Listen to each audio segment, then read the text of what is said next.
আর মুরতাদ দিয়া এই জমিনটা ভরা। এগুলো হলো জমিনের আগাছা।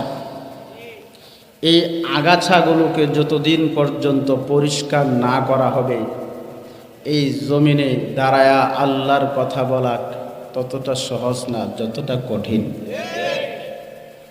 আপনারা দেখেছেন লক্ষ লক্ষ মুরিদের অভাব নাই, কোটি কোটি মুরিদ। দেখেন নাই? এমনও পীর আমাদের জমিনে আছে, কোটি কোটি মুরিদ। কিন্তু শুধু এতটুকু বলেছে যে আল্লাহর জমিনে আল্লাহর দিন প্রতিষ্ঠা করার জন্য আমি নির্বাচনে নামলাম। ভালোভাবে নির্বাচনের মাঠ থেকে ফিরতে পেরেছেন নাকি মায়ের খেয়েছেন?